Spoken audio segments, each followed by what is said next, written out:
Greetings, and welcome to the Adventurers Guild. What can I do for you this fine day? Whoa there. I don't know what you've heard about us, but we're a respectable operation. And respectable operations don't just take new members out of blue sky. Why not? Would you want your armor made by someone who just thought that smithing sounded interesting? Would you want to be healed by somebody whose only qualifications was that it sounded like fun? No, of course not. In both situations, you want somebody who's been trained and tested. And that's the way we do things here. We train and we test. That's why we've got the right numbers. Not the largest numbers, mind you, but the right ones. Any grifter can collect dues and call themselves a guild. What do they care if you die? They still get their dues and now they don't have to lift a finger. Now, when I say the right numbers, I mean that more of our adventurers come back than any of the others. And the reason for that is training and testing.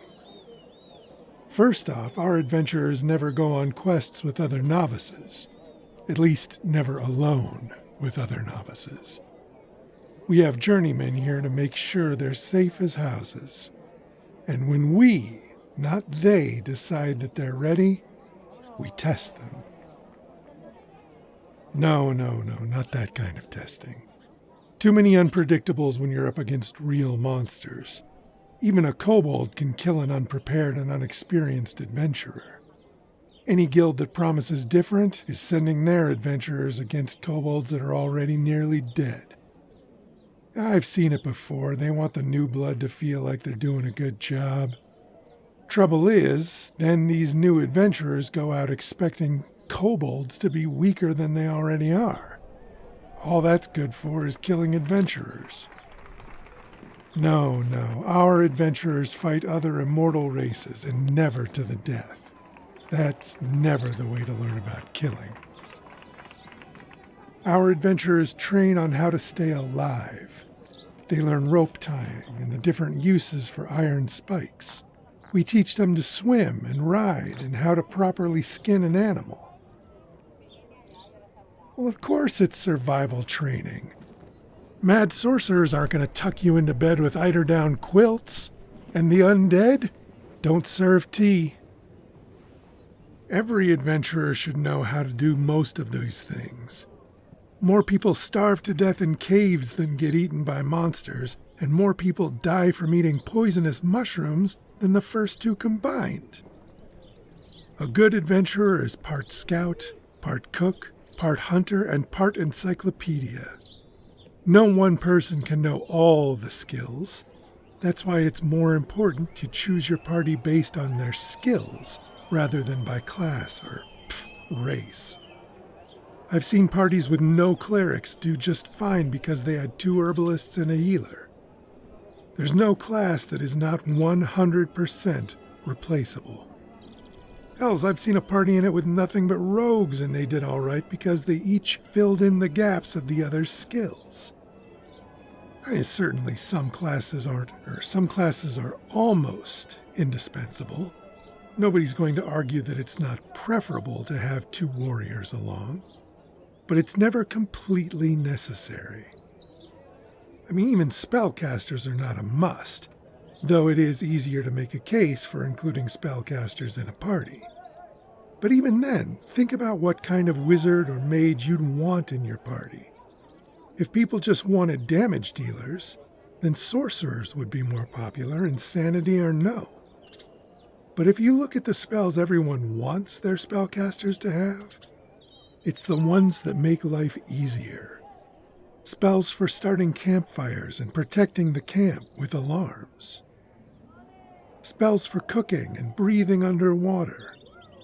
And of course, if you're a cleric, spells that cure diseases and purify food and water. That's a good question. Why aren't there more ranger and druid adventurers? I've got some guesses, so long as you know that that's all they are. Druids, as I understand them, tie themselves to a particular parcel of land more often than not, and they concern themselves only with that parcel and whatever lives on it.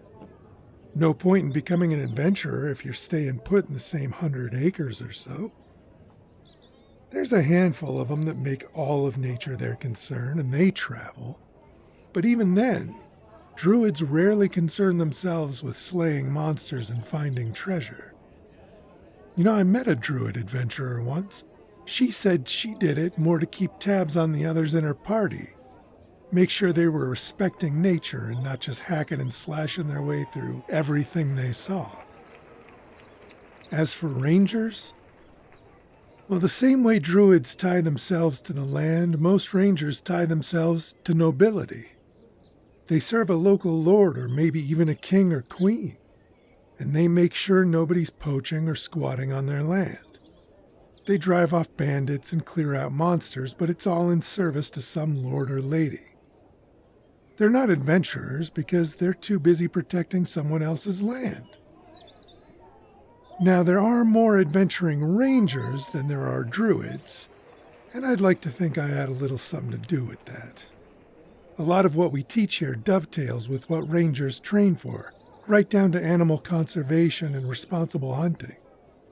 Rangers make excellent adventurers, and if I had my way, there'd be at least one in every party.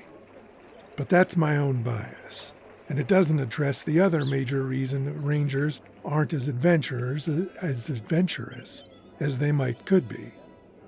You see, rangers specialize in one, maybe two types of wilderness, usually temperate forests.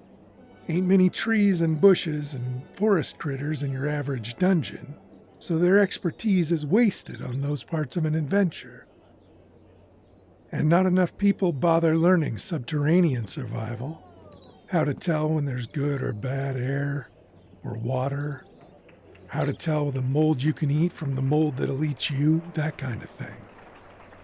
But you'll learn all that and more if you do end up joining this guild.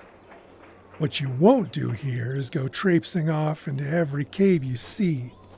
Not for months, not until you've been trained and tested. And when you do begin adventuring, I or one of the journeymen will go with you. I can't promise you'll survive, but I can promise that whoever is leading you will fight alongside you every step of the journey.